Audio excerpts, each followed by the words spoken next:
What's up, everybody? Matt Gajewski here, back again with the Odd Shopper channel. And today we're talking some XFL bets ahead of the Sunday 2-game slate. Before we get started, make sure to hit that thumbs up button, subscribe to the channel, and hit the notification bell so you know when this and all other content goes live. We are also brought to you by Bet365, and they have a phenomenal offer for you guys. I always say the biggest edge in the sports betting market right now isn't actually picking a side in a game. It's just taking advantage of the promos and some of the free money out there. And right now, you can click the link in the video description below, make your first deposit with Bet365, make a $1 wager on any market, and you're automatically going to get $200 in the form of bonus bets. Again, the deposit is required. The legal age for gambling in most states is 21 plus. If you or someone you know has a gambling problem, please call or text 1-800-GAMBLER.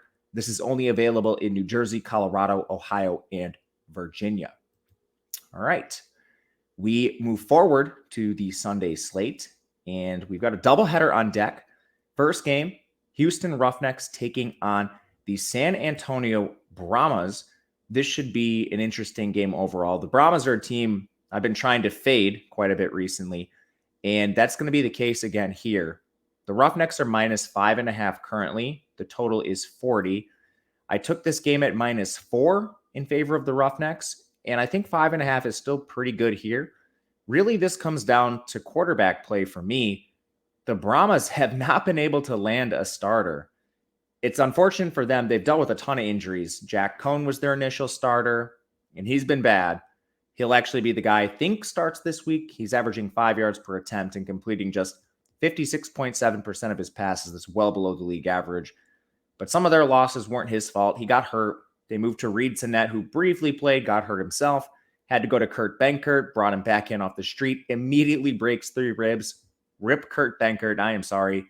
Every time he tries to play football, he just instantly gets hurt. But now they're back to Cohn. And when you look at the other side, Houston's starter projects to be Brandon Silvers again. He missed last week due to injury, and they had to go forward with Cole McDonald. That did not work out well for them. But overall, I think level of competition in the games that have been played so far also suits the Roughnecks. They're 4-3. Their losses have come essentially to the cream of the crop: Seattle, DC, and St. Louis. And now they're on a losing skid. But you look at the Brahmas, and they've been up and down all season, 2-5 record, lost to some pretty bad teams here. And they've only scored more than 15 points on one occasion. So I'm really concerned about this team scoring points. Even with Cohn back, I don't think they're really going to be able to put up points, and they haven't shown the ability to. Houston can score in bunches, so that's why I think the 5.5 is still fine. But ultimately, if you think that's a number that's a little too high, you could look at the under here too. You have the Brahmas, who are pretty good on defense. They rank in the top half of both rushing and passing defense. So I don't hate that. But still, my preferred play here is going to be the Roughneck side. And this is one I already played at -4. I think the current number is okay.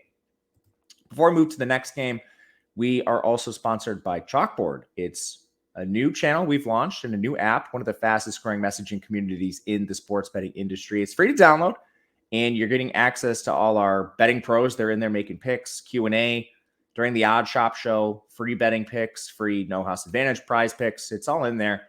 So make sure to check that out. Again, it's free, and you can take a look at that by clicking the link in the video description below. Our second game, we move to the DC Defenders and Seattle Sea Dragons. This is one I think I'm on the other side of a lot of people. DC is a 2-point underdog right now. The total is 46.5, and this is a game that's already been played. DC actually won the game, a very, very close game, but this was also a game where they were outgained. Actually, they were outgained pretty substantially, 331 to 177.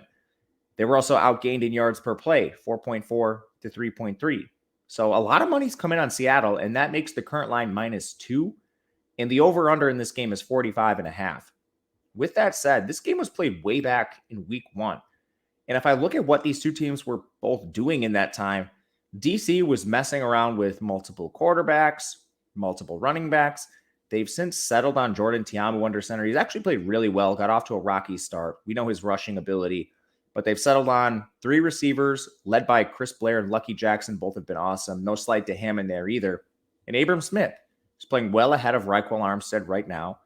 And this team has been solid. I mean, their only losses come to a Guardians team, which was very underrated despite their 0-6 record heading into that game. And Seattle on the other side, they've been solid too. They're sitting at 5-2, knocked off Arlington last week. But I still think this is a buy low situation.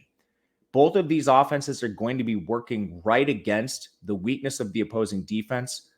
DC's the third worst passing defense. That's exactly what Seattle wants to do. On the other side, Seattle is the third worst rushing defense. That's exactly what DC wants to do.